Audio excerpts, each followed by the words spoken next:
So 2025 has been the year of gold. Gold is up 64% year to date, hitting fresh record highs above $4,300 an ounce, while silver has surged even more, topping $54 before cooling off. Meanwhile, Bitcoin, in the middle of what should be a bull market, is up less than 20% year to date, on pace for its weakest bull market year in history. So, what's going on here? Why is gold ripping while Bitcoin's barely moving? And when might that dynamic flip? It all has to do with cross asset correlations and the geopolitical trends we're currently facing. Let's break it down.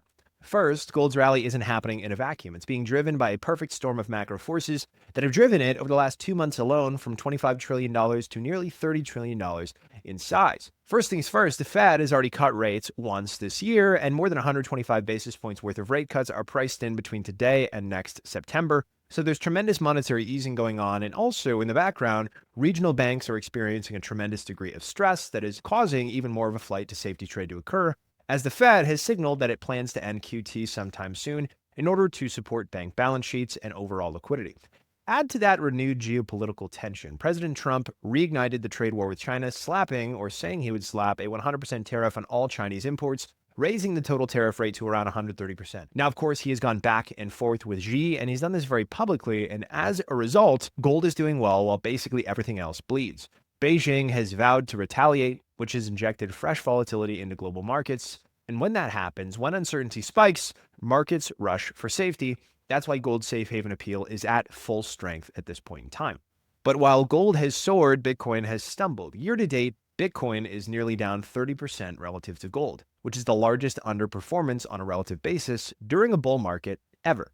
Why? Well, the first, again, is cross-asset correlations. Ultimately, Bitcoin is more tightly correlated to US equities than it is to gold, despite its monetary properties essentially allowing it to trade the same way. The second is positioning. Of course, on a Bitcoin native stance, the Uptober and 4-year cycle narratives drew excessive long positioning across exchanges, and when everybody expects the exact same Q4 rally, the market rarely rewards it, and ultimately people who have more money than retail that are propagating these narratives have the ability to flush them out. Last Friday, we of course saw one of the largest one-day wipeouts in Bitcoin's history, with $278 billion in value erased in 45 minutes. More than $8 billion in levered longs were liquidated, resetting funding rates and wiping out speculative froth across the market. So that's painful in the short term, ultimately healthy in the long term, and historically when open interest resets this cleanly, Bitcoin builds a much stronger foundation for the next leg higher.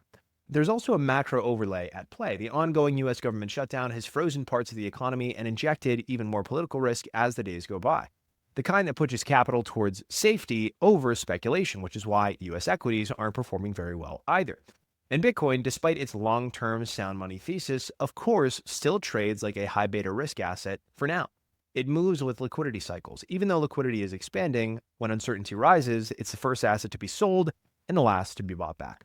Add to that the market rotation that's underway at the margin. The Russell 2000, the small cap equity index that's historically tightly correlated with Bitcoin, just hit a new all-time high this week. Small caps and Bitcoin are both high beta plays on the economy. Ultimately, when the gold trade gets crowded, capital tends to move out on the risk curve, but that rotation only happens if the economy can hold up as the Fed embarks on its easing cycle. So what happens next? Well, once the government shutdown ends, the picture should shift fast. After the 2019 shutdown, Bitcoin posted 7 consecutive green weeks as uncertainty cleared and liquidity returned to risk markets. If history rhymes, which of course may be a stretch considering the multitude of factors that are different today, that could set the stage for a late 2025 catch-up rally, especially now that positioning has been flushed. From a macro standpoint, the setup looks eerily similar to the early phases of 2020, declining yields with regional banking stress acutely rising. Gold is already expressing that trade, but Bitcoin represents the growth side of the same theme. And once fear abates, Bitcoin tends to outperform every other asset in the trade. We've seen this before. Gold rallies first, then plateaus, and Bitcoin takes the baton.